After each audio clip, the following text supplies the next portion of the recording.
कथा लोक रंजन की अभिव्यक्ति, कथा लोक जीवन का सार, कथा लोक कहानियों की दुनिया। कहानियों की दुनिया में आपका स्वागत।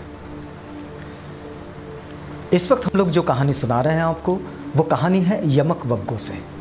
यमक वग्ग की ये पहली गाथा है। बहुत सारे लोग इस गाथा को जानते हैं, मैं आपको पढ़कर सुना रहा हूँ। गाथा ये है कि मनोपुब्बंगमा धम्मा मनोसेठा मनोमया मनसा चे पदुट्ठेन भासती वा करोति वा ततो नंग दुःखमन्वेति चक्कं व वहतो पदम।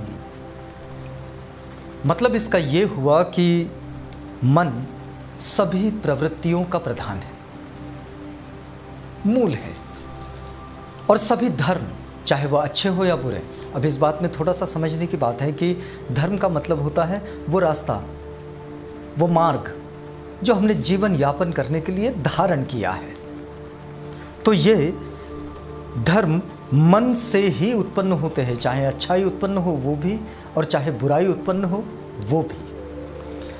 यदि कोई दूषित मन से कोई कर्म करता है तो उसका परिणाम दुख होता है। इसका मतलब ये हुआ कि कोई अच्छे मन से कोई कर्म करता है तो उसका परिणाम भी अच्छा ही होगा। दुख उसका अनुसरण बिल्कुल उसी तरह करता है जिस प्रकार बैलगाड़ी का पहिया बैलगाड़ी के पीछे पीछे हो लेता है। तो तथागत ऐसी छोटी छोटी बातों में लोगों को ये समझाते थे, लेकिन इसके पीछे एक बड़ी कहानी है, और ये कहानी जुड़ी है जेतवन से। ये श्रावस्ती का, आज की जो श्रावस्ती है, श्रावस्ती में जेतवन, और जेतवन में तथागत का वास्तव्य बहुत लंबे समय तक रहा। चक्षुपाल नाम का एक नेत्रहीन भिक्षु, ये भी जेतवन में तथागत के साथ निवास करता था। एक दिन ऐसा हुआ कि चक्षुपाल जेतवन में तथागत को श्रद्धा सुमन अर्पित करने आया, अर्पण किया, और रात्रि में वो ध्यान साधना में लीन हो गया। लेकिन वो ध्यान साधना जो कर रहा था वो था वॉकिंग मेडिटेशन, वो चलते हुए ध्यान कर रहा था और लीन था। अब चलते चलते ऐसा हुआ कि उसके पाँव के नीचे बहुत सारे कीड़े मकोड़े दबते चले गए और वे सब मर गए। सुबह जब बाकी भिक्षुगण जब उठ गए और वहाँ पर आए तो उन्होंने बहुत सारे कीड़े मकोड़ों को मरा हुआ पाया। तो उन्होंने तथागत को सूचित किया कि देखिए किस प्रकार चक्षुपाल ने रात्रि में ये पाप कर्म किया है। तथागत ने उनकी बात सुन ली और फिर उन्होंने भिक्षुओं से पूछा कि मुझे एक बात बताओ, क्या चक्षुपाल को उन कीड़ों को मारते हुए आप में से किसी ने देखा है? तो जाहिर सी बात थी कि सबने कहा कि नहीं भगवान, हमने तो नहीं देखा। तो फिर बुद्ध ने उनसे कहा कि जैसे उन्होंने चक्षुपाल को उन कीड़ों को मारते हुए नहीं देखा है, बिल्कुल वैसे ही चक्षुपाल ने भी उन जीवित कीड़ों को नहीं देखा है। ये तो अंधा है, नेत्रहीन है, और इसके पाँव के नीचे वो कीड़े आते चले गए और ये ध्यान में लीन है। अब इसके अतिरिक्त चक्षुपाल ने तब भी अर्हत्व को तो प्राप्त कर ही लिया था, जबकि उनके पाँव के नीचे इस तरह से कीड़े मकोड़े आकर मरते रहे। तो इसलिए ये कहा जाएगा कि उनके मन में कोई हिंसा का भाव नहीं था।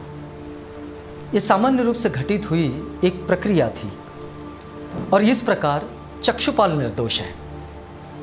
तब भिक्षुओं के मन में एक दूसरा प्रश्न आया, और भिक्षुओं ने पूछा कि भगवान, चक्षुपाल अंधा होने के बावजूद अर्हत्व को कैसे प्राप्त कर गया, और अगर वो अरहत्व को प्राप्त कर गया तो उसने अंधा नहीं होना चाहिए था, उसको तो आंखें होनी चाहिए थी।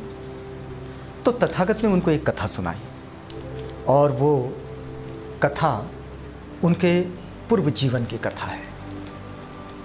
तो तथागत ने कहा कि ये जो चक्षुपाल है ये अपने पूर्व जीवन में एक डॉक्टर हुआ करता था, चिकित्सक।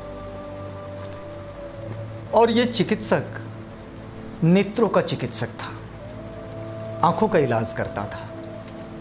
अब ये आंखों का इलाज करते करते एक दिन ऐसा हुआ कि उनके पास एक महिला अपनी आंख का इलाज कराने के लिए आई। चक्षुपाल ने उसकी आंख का इलाज कराया, उसको दवाएं दी, वो महिला ठीक भी हो गई। लेकिन वो अपने इस चिकित्सक से यानी कि चक्षुपाल से झूठ बोलती रही। उससे कहती रही कि नहीं, मेरी आंखें अभी भी ठीक नहीं हुई है, मेरी आंखों में अभी भी ये ऐसी इस तरह की थोड़ी थोड़ी समस्याएं दिख रही है, मेरी आंख अभी ऐसे लग रही है, मेरी आंख में अभी ये समस्या हो रही है। लेकिन ये चक्षुपाल समझ रहे थे।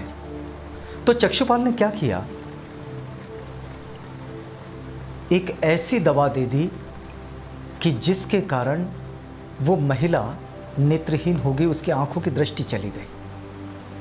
अब ये चक्षुपाल ने जानबूझकर किया था और ये उसका बुरा कर्म है। अब ये जो उसका बुरा कर्म है, इसके कारण वो उसके बाद में कई जन्मों तक